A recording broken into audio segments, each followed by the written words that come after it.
ஐம்புலத்தார் தெய்வம் விருந்தொக்கல் தானென்றாங்கு ஐம்புலத்தாறு ஓம்பல் தலை.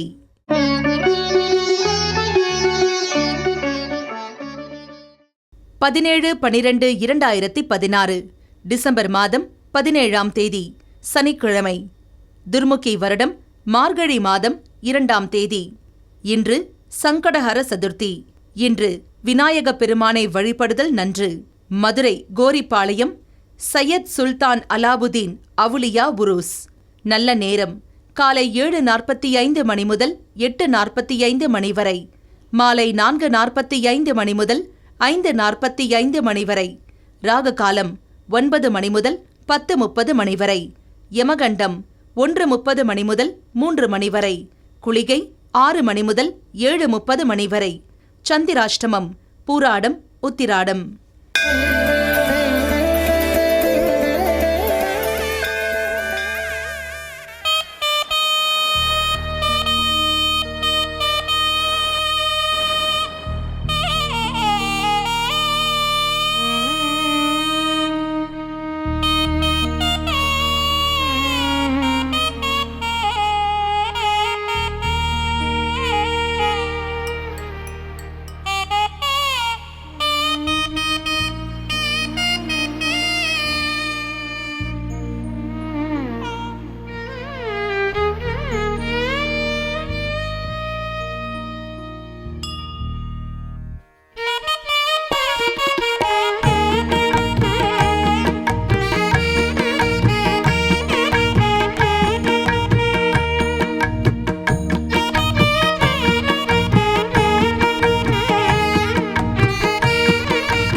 வாழ்வுக்கு வளம் தருகின்ற அற்புதமான 10ஆம் திருமுறை திருமந்திரத்திலே தொடர்ந்து நாம் திருமந்திர பாடல்களை சிந்தித்து கொண்டிருக்கின்றோம்.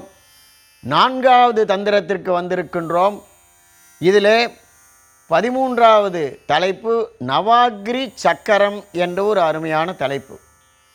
இதில் அம்பிகையினுடைய ஒரு சக்தியை அந்த எழுத்துக்களின் மூலமாக சக்கரங்களின் மூலமாக வைத்து அம்பிகையை வழிபாடு செய்தல் நவாக்ரி சக்கரம். இதில் 1322வது அருமையான திருமந்திர பாடல். அம்பிகையினுடைய அருள் எவ்வாறு நமக்கு வந்து சேரும், இதற்கான வழி என்ன, இதை காட்டுகின்றார். நலம் தரும் ஞானமும் கல்வியும் எல்லாம் உரம் தரும் வல்வினை உம்மை விட்டு ஓடும் சிரம் தரும் தீவினை செய்வது அகற்றி வரம் தரும் சோதியும் வாய்த்திடும் காணே.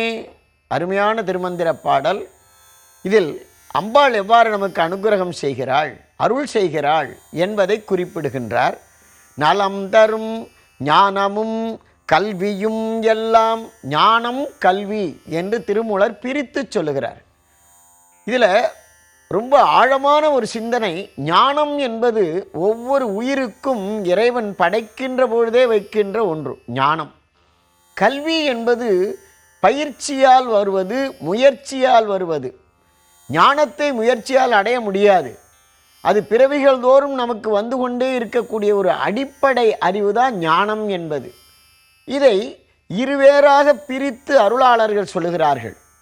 அருணகிரிநாதர் தெளிவாக சொல்லுகிறார். யாம் ஓதிய கல்வியும் எம் அறிவும் தாமே பெற வேலவர் தந்தது. முருகப்பெருமான் எனக்கு கல்வியையும் அறிவையும் தந்திருக்கிறார் என்று பிரித்து சொன்னார். எனவே கல்வி என்பது பழக்கத்தால் வருவது, முயற்சியால் வருவது, உழைப்பால் வருவது. ஞானத்தை அவ்வாறு செயற்கையாக பெற முடியாது. திருவள்ளுவர் இதற்கு இன்னும் கொஞ்சம் அழுத்தமாக விளக்கம் சொல்லுகிறார்.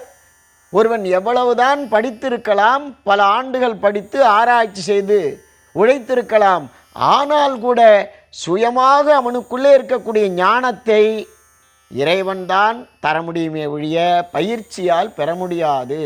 நுண்ணிய நூல் பல கற்பினும் மற்றும் தன் உண்மை அறிவே மிகும். நிறைய பேச்சாளர்கள்லாம் இருக்கிறார்கள். நிறைய சிந்தித்து கொண்டு போவார்கள், தயாரித்து கொண்டு போவார்கள். மேடைக்கு போன உடனே எல்லாம் மறந்துடும். அவர்களுக்கு இயல்பாக இருக்கின்ற ஆற்றல் தான் வெளியில் வருமே ஒழிய படித்ததெல்லாம் மறந்துவிடும். எனவே அது ஆன்மாவிலிருந்து வருவது ஞானம். நாம் உலகத்திலே வெளி உலகத்திலே இருந்து கற்பது கல்வி. இதைத்தான் இந்த திருமந்திரம் அழகாக பிரித்து பாகுபடுத்தி சொல்லுகிறது. நலம் தரும் ஞானமும் கல்வியும் எல்லாம் உரம் தரும் வல்வினை உம்மை விட்டு ஓடும். வல்வினை என்று சொன்னார். இந்த பிறவியிலே நம்மை ஆட்டி வைப்பது எது என்று கேட்டால் வல்வினை. வினை என்றால் விதி. ஒவ்வொன்றையும் நாம் செய்கின்ற பொழுது இவ்வாறு இவன் வாழ வேண்டும் என்று இறைவன் வகுத்தான், வகுத்த வகையல்லால் கோடி தொகுத்தாருக்கும் துய்த்தல் அரிது. ரொம்ப அழகாக சொன்னார் திருவள்ளுவர். அவன் வகுத்தான், நமக்கு என்ன கிடைக்க வேண்டும் என்பதை அவன் வகுத்து வைத்திருக்கிறான். அவன் சொல்லாததை நம்மால் பெற முடியாது. அப்படி இறைவன் என்ன சொல்லி இருக்கின்றானோ அதைத்தான் நாம் பெற முடியும். அதற்குத்தான் வினை என்று சொன்னார்கள். வல்வினை என்றால் சாதாரண வினை அல்ல, வன்மையானது. அவ்வளவு எளிதாக அதை தூக்கி எறிந்துவிட முடியாது. அந்த வல்வினை நம்மை தீமையிலே ஆட்படுத்துகின்ற பொழுது, நமக்கு துன்பம் செய்கின்ற பொழுது, இந்த இடத்தில்தான் அம்பிகை வந்து நமக்கு அருள் செய்து அந்த வல்வினையை ஓட விடுகின்றாள். இந்த வல்வினையை ஓட விடுகின்ற ஒன்றை அந்த அம்பாளை தவிர, அன்னையை தவிர யாராலும் செய்ய முடியாது. ஏனென்றால் அன்னை என்பவள் கருணையே வடிவானவள். அதைத்தான் இந்த அருமையான திருமந்திர பாடலிலே சொன்னார். நலம் தரும் ஞானமும் கல்வியும் எல்லாம் உரம் தரும் வல்வினை உம்மை விட்டு ஓடும். இதே கருத்தைத்தான் பின்னால் வந்த அபிராமி பட்டர் தனம் தரும் கல்வி தரும் ஒரு நாளும் தளர்வு அறியா மனம் தரும் தெய்வ வடிவம் தரும் நெஞ்சில் வஞ்சம் இல்லா இனம் தரும் நல்லன எல்லாம் தரும் அன்பர் என்பவர்க்கே கணம் தரும் பூங்குழலால் அபிராமி கடைக்கண்களே. ரொம்ப அழகாக சொன்னார் இல்லையா? இந்த திருமந்திர பாடலிலிருந்து வந்தது தான் இந்த அபிராமி அந்தாதி. இவர் சொன்னார் இல்லையா, நலம் தரும் ஞானமும் கல்வியும் எல்லாம். அதே சந்தத்தில் அவர் பாடுறார் பாருங்க, தனம் தரும் கல்வி தரும் ஒரு நாளும் தளர்வு அறியா மனம் தரும். நம்முடைய வல்வினைகளெல்லாம் நம்மை விட்டு ஓடிவிட்டால் நல்ல மனம் வாய்க்கும். ஏன்னா வாழ்வதற்கு தேவை உறுதியான மனம், மகிழ்ச்சியான மனம், வருவதை எதிர்கொள்கின்ற ஒரு மனம். அப்படிப்பட்ட ஒரு மனம் வந்துவிட்டால் புயல் காற்றிலே நடுவிலே நிற்கலாம். நம்மை யாராலும் எதுவும் செய்துவிட முடியாது. அப்படிப்பட்ட நல்ல மனத்தை அம்பிகை நமக்கு வழங்குகின்றால் அந்த அம்பிகையை நாம் வணங்குவோம், அந்த அம்பிகையை நாம் வழிபடுவோம். அப்படிப்பட்ட அம்பிகை வழிபாட்டால் நம்முடைய வினைகள் அனைத்தும் வல்வினைகள் ஓடும், ஞானமும் கல்வியும் சேரும் என்று இந்த அருமையான திருமந்திர பாடல் நமக்கு உணர்த்துகின்றது.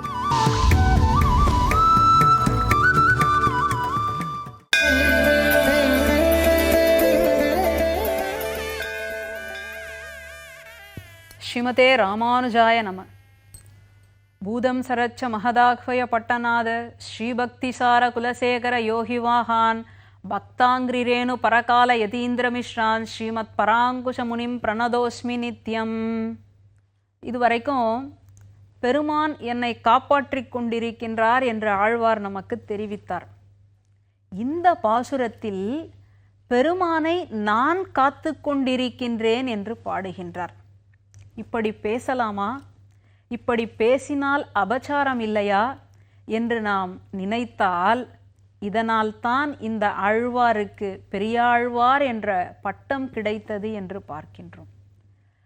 பொதுவாக எல்லோரும் தன்னை பற்றியும் இந்த உடலை பற்றியும் ஆத்மாவை பற்றியும் சிந்திக்கின்ற பொழுது இதையெல்லாம் விடுத்து பரமாத்மாவினுடைய நிலைப்பாடுகளை எண்ணி எண்ணி ஏங்கியதால் அந்த அன்பு பொங்கும் பரிவாக மாறிய காரணத்தால் தான் இந்த ஆழ்வாருக்கு பெரியாழ்வார் என்று பட்டம் கிடைத்தது.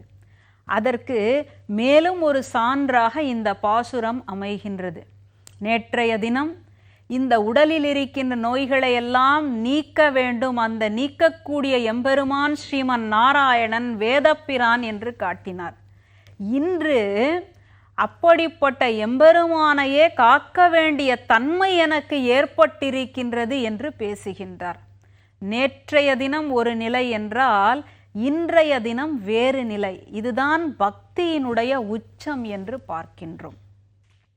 உரகல் உரகல் உரகல் ஒன் சுடராழியே சங்கே என்று பாடுகின்றார். யாரை பார்த்து உரகல் என்கின்றார்? உறங்கேல் என்கின்ற வார்த்தை அவசரத்தின் காரணமாக சுருங்கி உரகல் என்று விகாரப்பட்டு விட்டதாம்.